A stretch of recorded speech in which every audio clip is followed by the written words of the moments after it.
আজকের দিনটা শুরু করলাম পবিত্র ঈদের নামাজের প্রস্তুতি দিয়ে। সকাল সকাল ঘুম থেকে উঠে ফ্রেশ হয়ে নতুন পোশাক পরিধান করে প্রতি বছর আমরা গ্রামের বাড়িতে ঈদের নামাজ আদায় করি।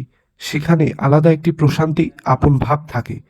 তবে ঈদের একটু ভিন্নভাবে কাটানোর পরিকল্পনা করেছি। শহরের ঈদের নামাজের সৌন্দর্য, ভিন্ন পরিবেশ উপভোগ করার জন্য শহরে নামাজ পড়তে যাচ্ছি। غفر له ما تقدم من এই যে আমি নামাজের জন্য আমার জায়গাটা ঠিক করে নিলাম, চারপাশে অনেক ভিড় বেড়েছে। সবাই যে যেখানে পারছে সেখানে বসতেছে। এর মাঝে আমার বাবা মাইকে কিছু দিক নির্দেশনামূলক কথা বলতেছে যেন বিশৃঙ্খলা না হয়। মাইকে যে কণ্ঠটি দেখতে পাচ্ছেন সেটি আমার বাবা। দক্ষিণ পাশে আছে, সামনে কাতারে এগুলো ফাঁকা আছে, এই পাশে কত আছে, রাস্তা বন্ধ করেন না। আমাদের নির্দিষ্ট সময়ে জামাত অনুষ্ঠিত হবে। আপনারা এই দিক থেকে ঘোরাফেরা না করে জামাতে আসার জন্য আমি দ্রুতভাবে অনুরোধ করছি। আপনারা সবাই দক্ষিণ পাশে চলে আসেন। বাড়িতেও কোথা না বলি, একটু দক্ষিণ দিক থেকে কাতারটা পরিচালনা করলে আমাদের জন্য সুবিধা হবে। এত বিশাল বড় আয়োজন করতে অনেক কষ্ট হয়েছে। আমি আপনাকে রাতের বেলা 10টায় হয়তো বা নামাজ শেষে এখন চারপাশে অন্যরকম দৃশ্য। এক মুসলমান আরেক মুসলমান কোলাকুলি করতেছে, যেন সকল ভেদাভেদ ভুলে গিয়ে সবাই এক ভালোবাসার বন্ধনে আবদ্ধ হয়েছে। এই মুহূর্ত দেখলেই মনে হয় ইসলাম শুধু ইবাদতের না, ভালোবাসা, ভ্রাতৃত্ব, শান্তির সুন্দর জীবন ব্যবস্থা।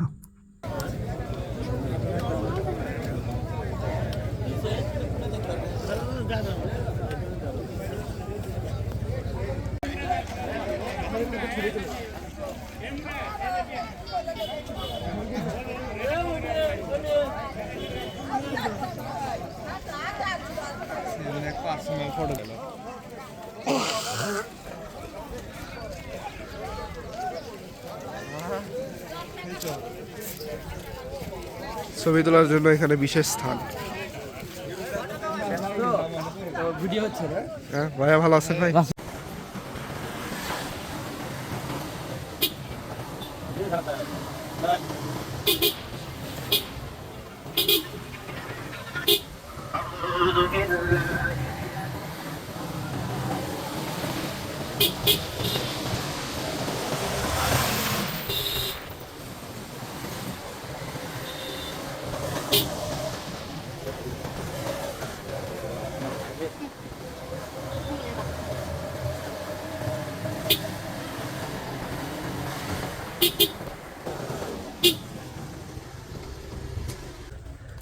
তো যাই হোক, আমরা এখন ঈদ ভাটার সামনে দিয়ে আমরা যাচ্ছি। আজকের দিনটা হচ্ছে ঈদের দিন। ঈদের দিনে আমি আর আমার ভাই নাফিউ আলম, তার ফেসবুক আইডি সবাই তাকে রিকোয়েস্ট দেবেন। তার 1.5 লাখ ফলোয়ার। আর দুই তিন দিন গেলেই ঈদের কয়েকদিন পরেই হচ্ছে মিলিয়নের কাছাকাছি যাবে। তো সেটা বড় কথা নয়, বড় কথা হচ্ছে আমার এটা দিস ইজ এ খাবার বাড়ি।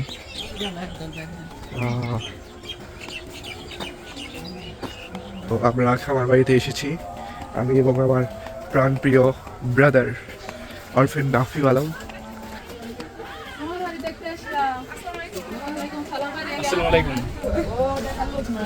তো আমরা খামার বাড়িতে এসেছি।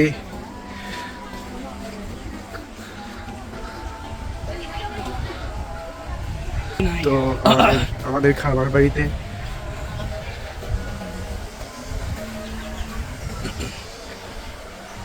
এখানে ছোট মোটো একটা নৌকা আছে, কিন্তু চলা যাবে না।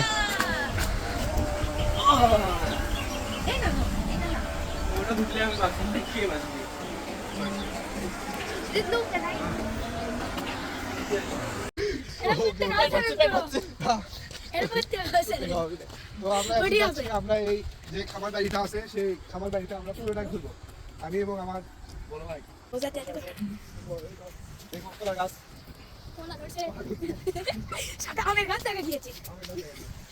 আমার গালে মুকুল ধরছে। এই সেই নিরীহ আমের গাছ।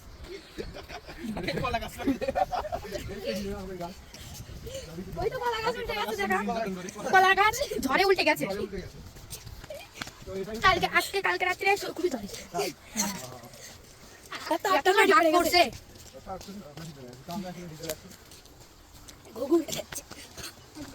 পরিবেশটা দেখাও, পরিবেশ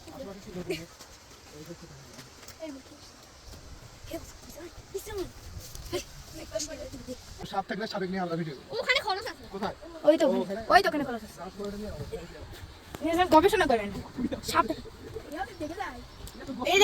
এই পার্ক কিন্তু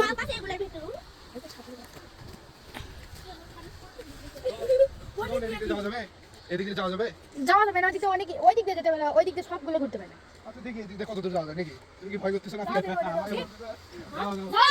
চলেন চলেন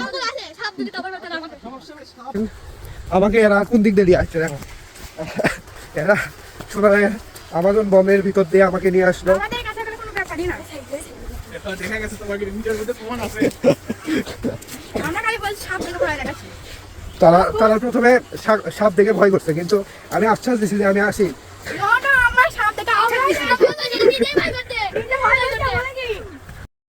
খামার বাড়ির প্রাকৃতিক সৌন্দর্যের মাঝে কিছুটা সময় কাটিয়ে মনটাকে ফ্রেশ করে আবারও রওনা দিলাম বগুড়ার পথে। ফেরার সময় আমাদের এলাকার রাতের সৌন্দর্যটুকু আপনাদেরকে দেখানোর চেষ্টা করলাম। চারপাশে লাইটের ঝলঝল সাজ, রঙিন আলোর মায়ায় পুরো এলাকা যেন এক জগতে পরিণত হয়েছে। ঈদ উপলক্ষে এমন দারুণ ডেকোরেশন করেছে আমাদের এলাকার মানুষ, যেটা দেখলেই সত্যি মনটা ভরে যায়। এত সুন্দর আলোর সাজে পুরো এলাকা ঝলঝল করছে, দেখলে মনে হয় এই ডেকোরেশনেই অর্ধেক বিয়ে সম্পূর্ণ। তাই আর কি বলবো, আমাদের এলাকার অর্ধেক ছেলে মেয়েই ঈদের পরের বিয়েটাকে ফাইনাল করে ফেলে। না ডেকোরেশনের ঝামেলা, না বাড়তি খরচ, একদম রেডিমেড সেট আপ। তাই বলছি, দেরি কিসের, না অধিবাসী বিয়ে করো কুইকলি। আর হ্যাঁ, আমাকেও দাওয়াত দিতে বলবে না।